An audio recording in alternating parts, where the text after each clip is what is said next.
ಇನ್ನು ನಾವು 5 ವರ್ಷ ಸರ್ಕಾರವನ್ನ ಪೂರ್ಣಗೊಳಿಸುತ್ತೇವೆ ಅಂತ ಹೇಳಿ ಸಿಎಂ ಸಿದ್ದರಾಮಯ್ಯನವರು ಗುಡುಗಿದ್ದಾರೆ. 2028ಕ್ಕೆ ಮತ್ತೆ ನಾವೇ ಅಧಿಕಾರಕ್ಕೆ ಬರ್ತೀವಿ.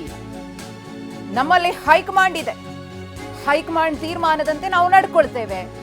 ಹಾಗೇನೆ ಜನ ನಮ್ಗೆ ಆಶೀರ್ವಾದ ಮಾಡಿದ್ದಾರೆ, ಬಿಜೆಪಿಗೆ ಮಾಡಿಲ್ಲ. ಹಾಗಾಗಿ ಬಿಜೆಪಿಯವರು ವಿರೋಧ ಪಕ್ಷದಲ್ಲಿ ಶಾಶ್ವತವಾಗಿ ಇರ್ತಾರೆ ಅಂತ ಭವಿಷ್ಯ ನುಡಿದಿದ್ದಾರೆ.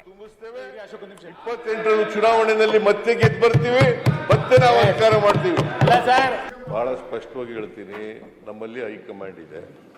ನಾವು 5 ವರ್ಷ ತುಂಬಿಸ್ತೇವೆ. 28 ಚುನಾವಣೆಯಲ್ಲಿ ಮತ್ತೆ ಗೆದ್ದು ಬರ್ತೀವಿ, ಮತ್ತೆ ನಾವು ಅಧಿಕಾರ ಮಾಡ್ತೀವಿ. ಬಹಳ ಸ್ಪಷ್ಟವಾಗಿ ಹೇಳ್ತೀನಿ, ನಮ್ಮಲ್ಲಿ ಹೈಕಮಾಂಡ್ ಇದೆ.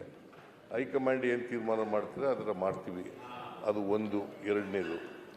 ಎರಡನೇದು ಜನ ನಮ್ಗೆ ಆಶೀರ್ವಾದ ಮಾಡಿದ್ದಾರೆ. 5 ವರ್ಷ ಇರಿ ಅಂತ ಜನ ಆಶೀರ್ವಾದ ಮಾಡಿದ್ದಾರೆ.